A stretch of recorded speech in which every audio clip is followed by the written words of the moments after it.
நான் கடைக்கு கிளம்புறேன். லீலாவுக்கு பிரெட் வாங்கி கொடுங்க. இந்த தோசையெல்லாம் கொடுக்காதீங்க, அப்புறம் உடம்பு கெட்டு போயிடும். புரியுதா? சரி.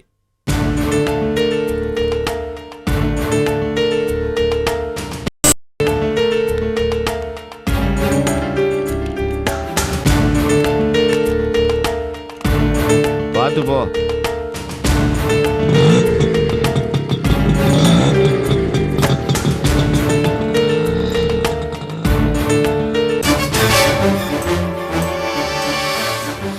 மாமா, எனக்கு டைம் ஆச்சு, நான் கிளம்புறேன். என்னம்மா எந்திரிச்சு வந்துட்ட?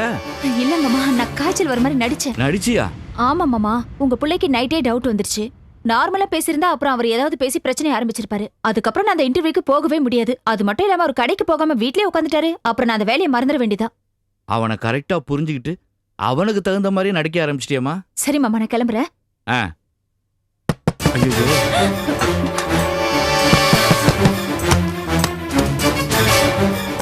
என்னப்பா திரும்பி வந்துட்ட? அதுக்கு தான் சொல்றது, போகும்போது தொண பேசக்கூடாதுன்னு. பேக மறந்து வச்சுட்டு போயிட்டேன்.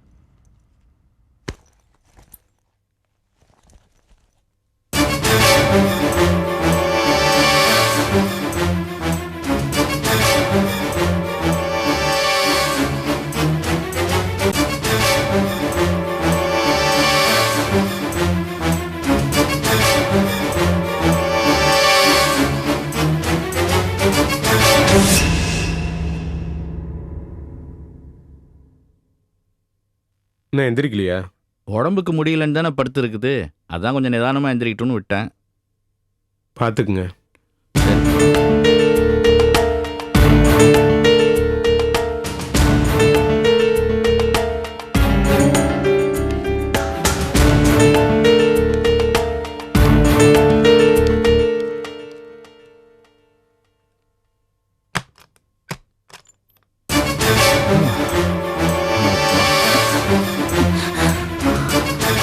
போயிட்டேரா மாமா? போயிட்டாமா. நல்ல வேளை மாமா, நீங்க கதவை சாத்தி வச்சிருந்தீங்க. நான் யதார்த்தமா தான் கதவை சாத்தி வச்சேன். ஆனா அந்த சத்தம் கேட்டதும் ஓடி போய் படுத்த பாரு, அதுதாம்மா ஹைலைட்டு. அது ஹைலைட் இல்ல மாமா, உங்க புள்ள என்ன இந்த மாதிரி எல்லாம் ட்ரைனிங் பண்ணி வச்சிருக்காரு பாருங்க, அதுதான் ஹைலைட். சரி மாமா, நான் கிளம்புறேன்.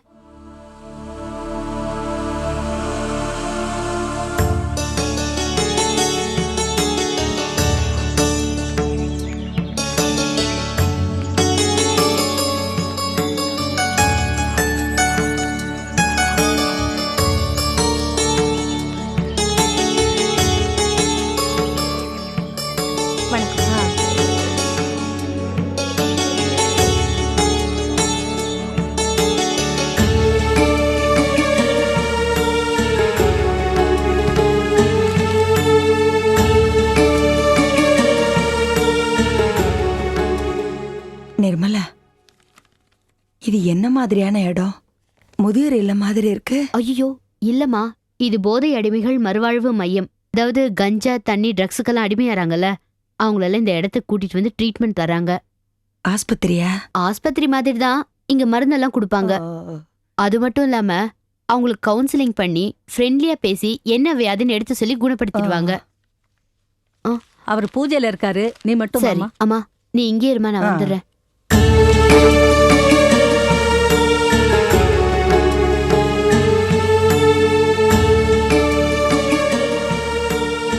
கொஞ்சம் வெயிட் பண்ணுமா, பூஜை முடியட்டும்.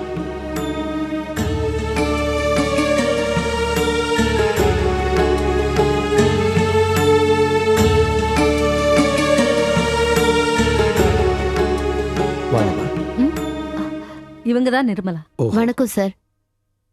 சென்னையிலேருந்து சார் ஃபோன் பண்ணி சொல்லியிருந்தாரு. பிரயாணம் எப்படி சௌக்கியமா இருந்ததா? நல்லா இருந்தது சார். என் பேர் ஈஸ்வரன். சொன்னாரு சார். இந்த சென்டரில் சீஃபாக ஒர்க் பண்ணிட்டு இருக்கேன். உங்க வேலையை பத்தி சார் இதை சொன்னாரு. சொன்னாரு சார். இது ரெஸ்பான்சிபிலிட்டியான வேலைமா. இங்க இருக்கிற ட்ரக் அடிக்ட்ஸ் எல்லாம் முரண் பிடிப்பாங்க, சில நேரம் வயலண்டா கூட நடந்துப்பாங்க. நாம அட்மினிஸ்ட்ரேட்டிவ் சைட்ல இருக்கோம்.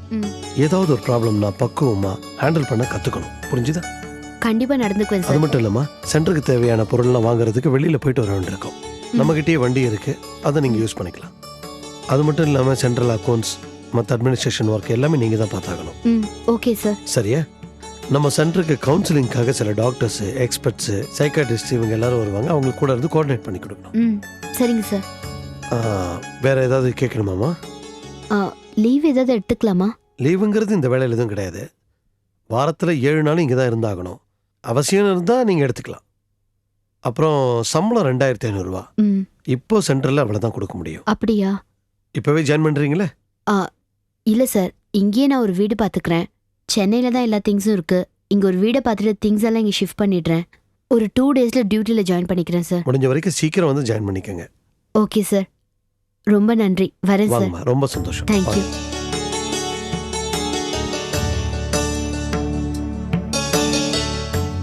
என்ன சொன்னாங்க? எல்லாம் முடிஞ்சிடுச்சு. உடனே டியூட்டில ஜாயின் பண்ண சொன்னாங்க. நாம தான் இன்னும் வீடே பார்க்கலையே. இங்க ஒரு வீட்டை பார்த்துட்டு சென்னையில இருக்க நம்ம சாமான்லாம் இங்க ஷிஃப்ட் பண்ணிட்டு எல்லாம் செட் பண்ண அப்புறம் 2 நாள் ஜாயின் பண்றேன்னு சொல்லியிருக்கேன். ம், சரி. என்னம்மா, இங்க ஏதாவது ஒரு வீடு வாடகைக்கு கிடைக்குமா? ஹெட் ஆபீஸ்ல இருந்து போன் கால் வந்த உடனே நான் வீடு பார்க்க ஆரம்பிச்சிட்டேன். வாங்க. சரி, போலாமா? ஏன் சக்தி, அப்பா எப்படி இருக்காரு? நல்லா இருக்கார் சார். என்ன திடீர்னு அப்பா பத்தி கேக்குறீங்க?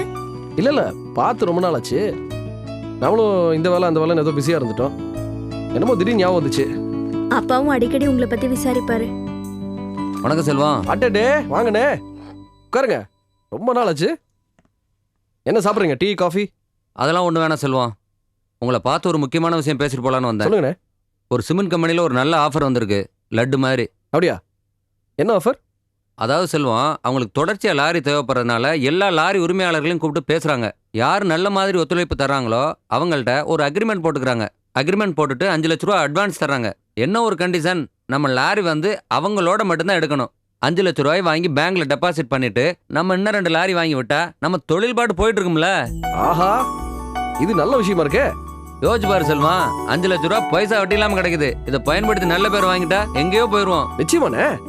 என்னண்ணே இது, தேடி வந்து இவ்வளவு சூப்பரான ஒரு விஷயத்த சொல்லியிருக்கீங்க. நீங்க நிச்சயமா ஏதோ சாப்பிட்டு தான் போகணும். நான் ஒன்றும் சும்மா சொல்ல செல்வம், எனக்கு உண்டான கமிஷனை கொடுத்தா ஆகணும். அடடா, அதெல்லாம் மறந்துடுவோமா? கண்டிப்பா தருவோம் இல்லைண்ணே. மேட்ரு மட்டும் ஒர்க் அவுட் ஆகட்டும், கை மேல காசு வாங்கிக்கங்கண்ணே. அதெல்லாம் ஒன்றும் பிரச்சனை இல்லை. இப்போ என்ன சாப்பிட்றீங்க? கூல் ட்ரிங்க் சாப்பிட்றீங்களா? அதெல்லாம் ஒன்றும் வேணாம் செல்வம். ஒரு முக்கியமான விஷயம், கம்பெனியோட ஜிஎம் உங்களை கூப்பிட்டு பேசுவாரு. அவர் இம்ப்ரெஸ் ஆகிற மாதிரி பேசுங்க, அது போதும். அதெல்லாம் பண்ணிடலாண்ணே. நாம சின்சியரா ஒர்க் பண்ணுவோன்றது அவங்களுக்கு புரிய வச்சா போதும்ல. அது போதும் செல்வம். அப்புறம் ஜிஎம் உங்களுக்கு ஒரு டைம் கொடுப்பாரு. அப்போ வந்து சொல்றேன், 2 பேரும் போய் பார்ப்போம். அண்ணங்கிட்ட மறக்காம சொல்லுங்க. நிச்சயமாண்ணே. Selvam, commission matter. அடக்கு என்னண்ணே சொல்லணுமா இதெல்லாம்? வரேன் செல்வம். வாங்க.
Yes, good morning sir. Good morning. சொல்லுங்க.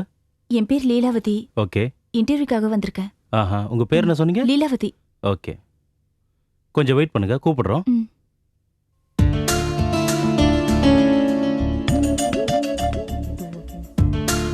How are you going to answer today? Have you said? I'm very scared. Have you prepared anything? I went to for the interview. Nothing. What happened to the last interview?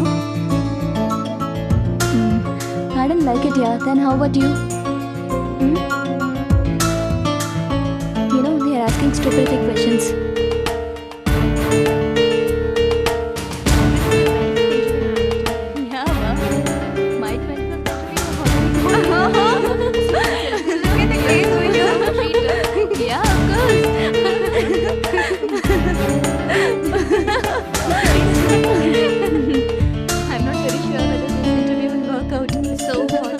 Celebrate it. No problem at all. Yeah. Yes. Every interview. Of course. This is not a new one for us, okay? Already developed it. That's not so easy, yeah. Extremely difficult to say such a thing. It's okay. Yeah, you're right. I wish I'll do my best. Okay, let us see. Good luck. She's dressed up sad, you know. Look at the way she's come. This is an interview and she's come. As if she's going to see her look. I don't know what she's thinking. Hello? I think she's very scared. Yes, sir. Mm. Okay, sir. This will be her first Mrs. Leelavati? treat also. Mrs. Leelavati? Sir, Go to the empty room, madam, and attend the interview.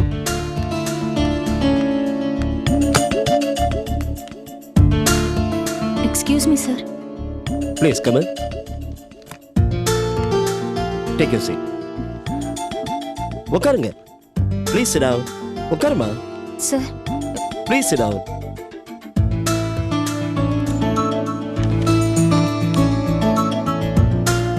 Show your certificates please.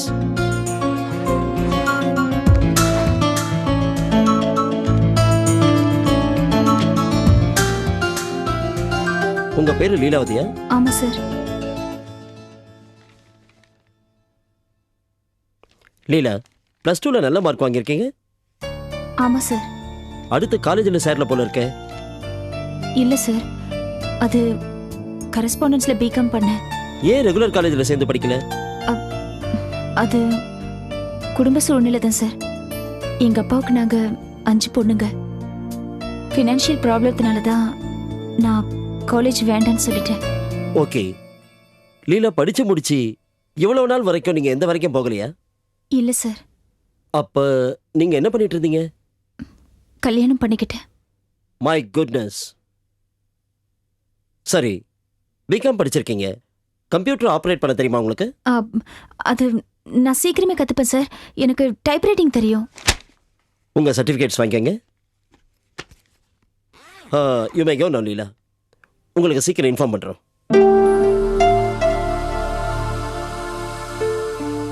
என்ன யோசிக்கிறீங்க? ஏன் sir, interview அவ்வளோதானா? S, நீங்க கிளம்பலாம். Okay sir. Okay sir, thank you.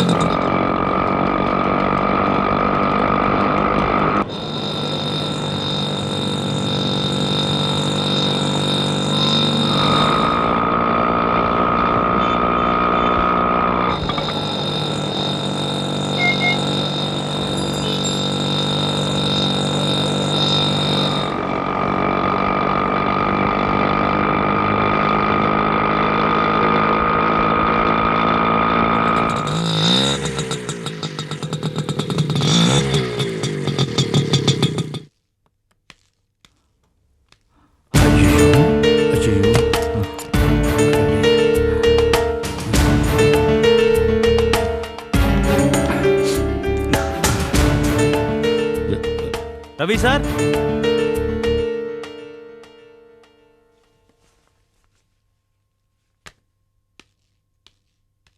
வாங்க. வீட்டுக்கு எதுக்கு வந்தீங்க? இன்னும் 1 வாரம் டைம் கொடுங்க, பணத்தை கொடுத்துட்றேன். அதெல்லாம் சரிப்பட்டு வராதுங்க. முதல்ல சொன்ன வாக்கை காப்பாற்றணும். பொருள் வாங்கும்போது அப்படி இப்படின்னு சொல்றீங்கல்ல, அந்த மாதிரி நடந்துக்கணும்ல.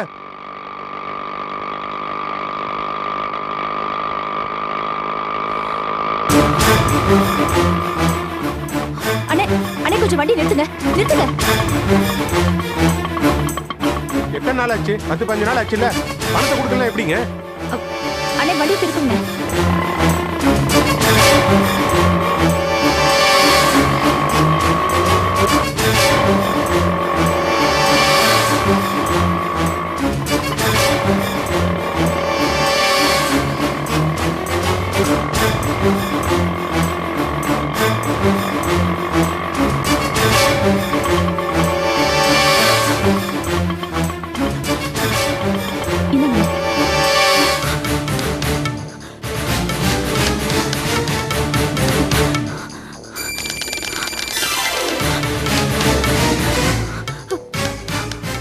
சொன்ன மாதிரி நடந்துக்கணும். முதல்ல பணத்தை கொண்டாடுறதுக்கு வழியை பாருங்க. வீட்டுல போய் உட்காந்துக்காதீங்க. என்ன புரியுதா? சரி சார், தேங்க்யூ சார்.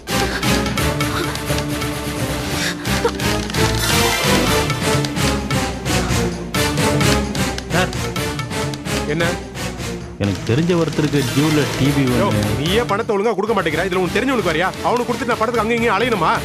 முதல்ல நீ பணத்தை ஒழுங்கா கொடு, அப்புறம் அடுத்தவங்களுக்கு சொல்லு. சும்மா பேசிட்டு இருக்காத. பணத்தை கொண்டாந்து கொடு.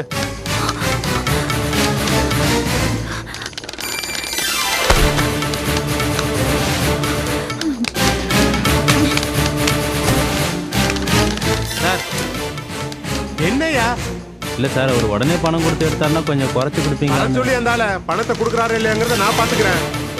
வர சொல்லு முதல்ல அந்த ஆளை நான் பாத்துக்கிறேன். நீ போ. வரேன் சார்.